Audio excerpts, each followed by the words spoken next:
Disneyland is in the holiday spirit. And nothing tops the festive food. Nothing.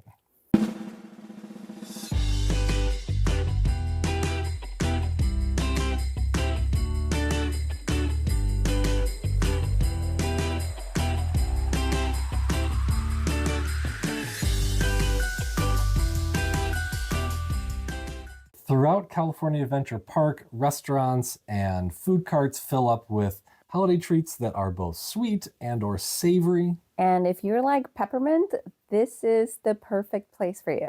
And you love peppermint. I don't. I You don't. really wish I did, but I'm not a peppermint person. But even with that, there were still plenty of snacks for me to choose from.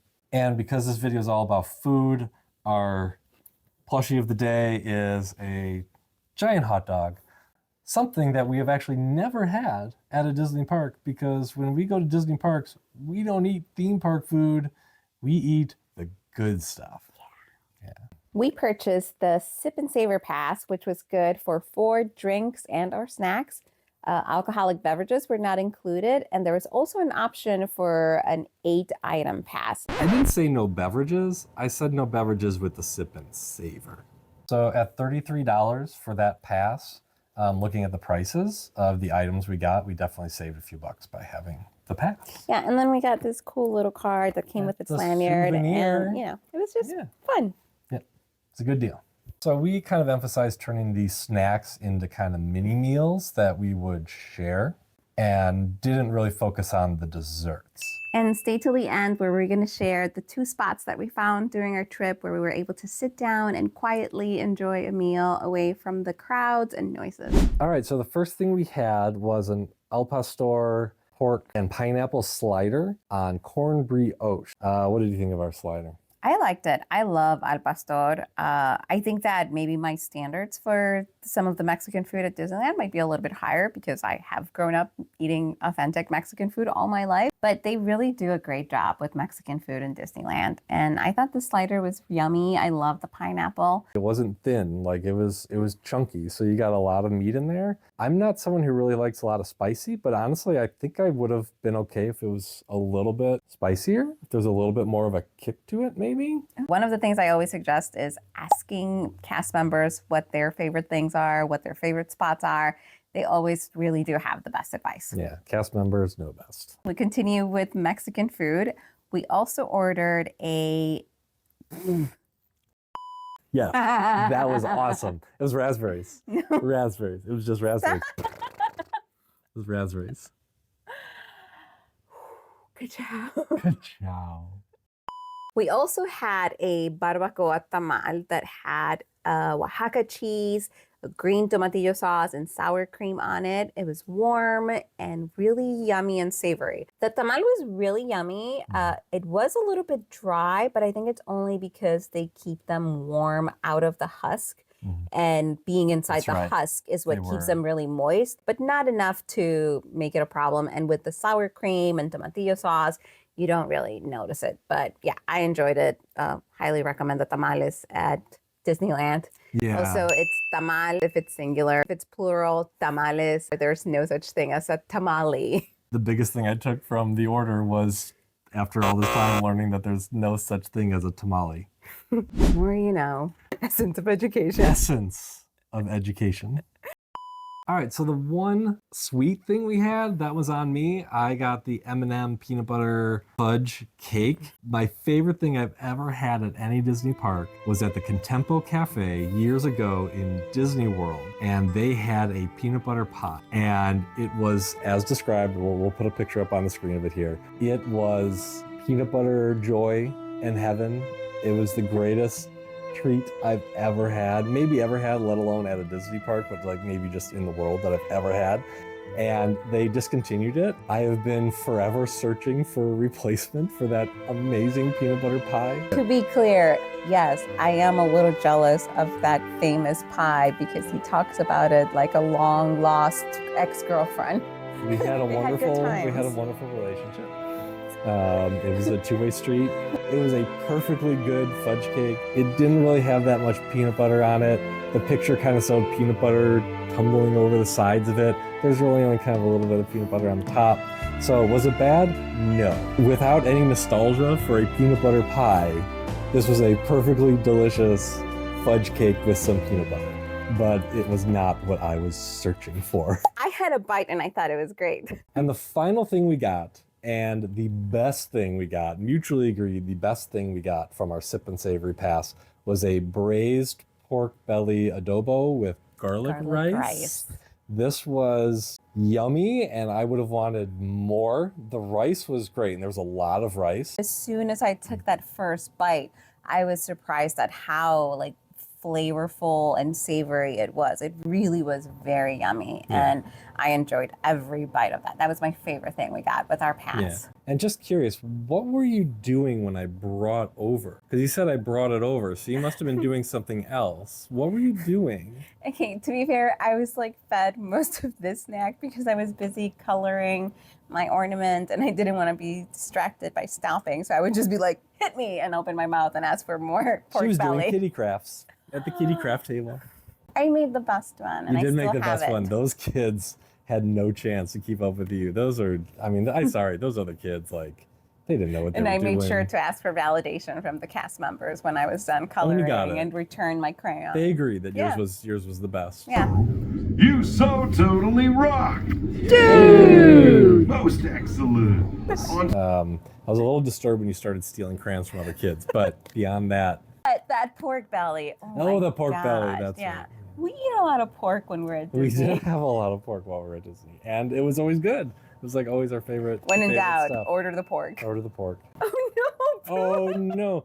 Boat snack. Sorry. Sorry. You go back over there. You can be in the next video. Okay. All right, so those were the 4 things we had at California Adventure Park as a part of the Sip and a Savor special for the holidays. Over at Disneyland Park, we did want to mention, though, that the best food we had on the whole trip was at Harbor Galley. And what did you order at Harbor Galley? Clam chowder in a bread bowl. A bread bowl. All bowls should be made out of bread. Yes. But yeah, that clam chowder was amazing. Yes. It's highly recommend. We also ordered a lobster roll. Yeah. Which was very good on its own. Without the clam chowder, we probably would be sitting here raving about the lobster roll. But because we had the clam chowder, it stole the show. If you watched our other videos, you probably heard us mention it. The thing we always eat when we go to Disneyland Park, the first thing we do when we get into the park, literally the first thing we do when we get into the park, is we turn left and go to Bengal Barbecue and get the meat sticks and rice. That's the best thing. So like you've got to go and do that. Yeah. But apart from our traditional meat stick, the clam chowder is another one that we're kind of putting on our list of like our perfect Disneyland day of meals now includes this clam chowder. Before it was the meat sticks, now it's like the meat sticks and the clam chowder. I feel like especially the clam chowder will be something we always get if we go during the winter or it's like a little bit cooler. Yeah. Because it just, I mean, it never gets that cold, but it was still. California winter. I was forced to wear a hoodie with my shorts. So clam chowder to kind of warm us up was really good. Yeah. Congratulations, you made it to the end of the video and you get a prize. And the prize that we promised was we were going to talk about 2 amazingly quiet and comfy spots we found to enjoy a break from theme park noise and crowds, 1 in each park. Yeah. So in Disneyland Park, we mentioned before going to Harbor Galley and having the amazing clam chowder. That also came with an amazing hidden spot to eat that clam chowder out on the pier behind the back seating for Harbor Galley is a pier. It's right next to the water, and you didn't hear crowds. You didn't hear people. You didn't hear rides. I was able to find a table right away when we got in line for the food. Yeah. And I was just shocked at how quiet it was compared to the sitting areas across from us that, are where all the other restaurants are. So if you're looking for a quiet spot, if you get a little, overwhelmed with sensory stuff, it's a really great spot right by the water. We got to see the big giant boat ship with the huge sails and masts pulled literally right in. We kept on wondering when is it going to stop? Yeah, we were worried it was gonna knock over our table. But it was 'cause also coming really right at cool us. to watch it come Yeah. so close to you as you're just enjoying a meal. Yeah, it was lunch and a show. Yeah. Now over in California Adventure Park, we stumbled across Sonoma Terrace. Sonoma Terrace is mostly drinks, Yeah. mostly kind of like a bar.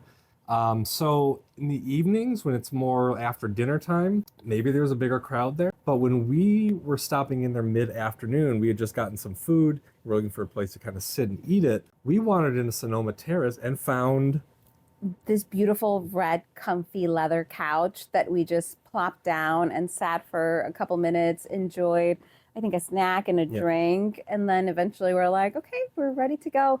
It was really quiet. There were a few families in there, but it was mostly, I think, adults because most people don't think to go in there. And it's definitely something we're going to keep in our back pocket for when we're just kind of ready to take a little break. I mean, there were lots of tables in there to sit at too, so we had choices.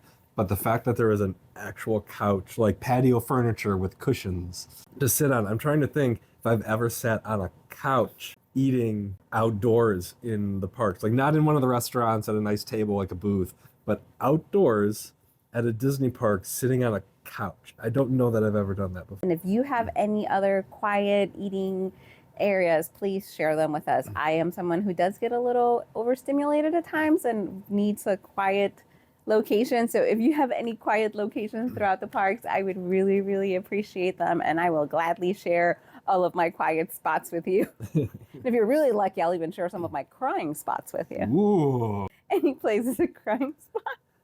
If you try hard enough and believe in yourself, any place can be a crying spot. That's another video coming up. All the things that made me cry on our latest Disneyland trip.